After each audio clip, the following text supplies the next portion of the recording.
আজকে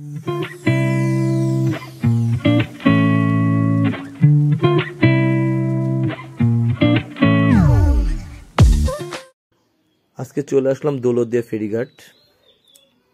এই সুন্দর এই মনোরম পরিবেশটা দেখতে দেখতে আমরা আজকে একটা ফেরি একটু ঘুরে ফিরে দেখব। দেখেন অনেক সুন্দর একটা ভিউ, পদ্মা নদীর মাছ দিয়ে যাচ্ছে। আপনার ফেরিটার নাম হলো বাইগার, শেখ হাসিনা উদ্বোধন করছে। আর 14 নভেম্বর 2023 সালে এটা যাত্রা শুরু করে। আর বাইগার ফেরিটার 250 টন পর্যন্ত ধারণ ক্ষমতা। এক কথায় সব বিধিনিষেধ সবকিছু মেনে ফেরিটাকে একবারে তৈরি করা হয়েছে, আর একবারে ব্র্যান্ড নিউ টাইপের একটা ফেরি। টোটালি অনেকগুলো ফেরি এখানে আসছে। আপনারা যারা এখানে আসবেন দৌলতদিয়া ফেরিঘাটে, সম্ভব হলে ফেরিটা ওঠার চেষ্টা করবেন। ফেরির এইটা হলো আপনার সেলুন ডেস্ক, যেখানে রান্না বান্না হয়। তারপরে সেইখানে যারা ভোজন রসিক তারা এখানে খাওয়া দাওয়া করে। তো দাম বেশি, আর আমারও তো খিদা ছিল না, তাই আমি খাই নাই এখানে। দেখেন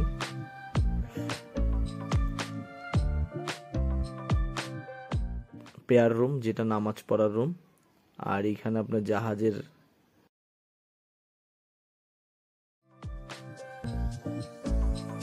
এখন আমরা আরো উপরে চলে যাচ্ছি, একদম উপরের দিকে।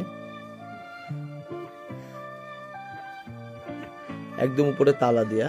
প্রত্যেকটা ফেরির সুবিধা থাকে এবং অসুবিধা থাকে। এই ফেরিটার একদম টপ ফ্লোরে সব স্টাফরা থাকে, এই জন্য এটা তালা দিয়ে রাখে, এখানে যাওয়াটা নিষেধ। আর এইখানে আপনার ড্রাইভারের রুম। দেখেন এখানে যে চালাচ্ছে ওনার এটা জায়গা, যেটাকে বলে হুইল হাউস।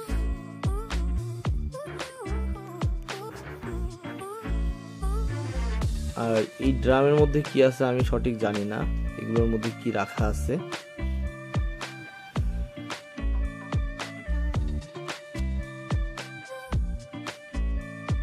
ক্যামেরার সামনে চলে আসলাম নিজের রূপ যৌবন নিয়ে। আপনারা দেখুন, বলার চেষ্টা করতেছি বাট পারলাম না। আবারও আমরা সেলুন ডেস্কের এইদিকে চলে আসলাম। সবাই ভালো থাকবেন, সুস্থ থাকবেন। আর যারা প্রথমবারের মতো দেখছেন, কাইন্ডলি সবাই সাবস্ক্রাইব করতে পারেন যদি ভালো লাগে। এবং দেখেন একজন ভদ্রলোক নামাজ পড়তেছে। ভিআইপি সেলুন,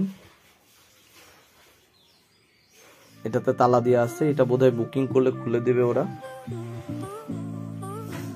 এই লোকটা উপভোগ করতেছে। আর অনেক মাছ দেখতেছি মরে গেছে, সেগুলো ফালাই দিচ্ছে। সেগুলো সিলভার কাপের বাচ্চা। আমরা অনেক গবেষণা করে দেখতে পারলাম এগুলো সিলভার কাপের বাচ্চা। দেখেন, এই ছিল ছোট্ট একটা ভিডিও, আপনাদেরকে বিনোদন দেওয়ার চেষ্টা করলাম। যদি ভালো লাগে সাপোর্ট করতে পারেন। টাটা।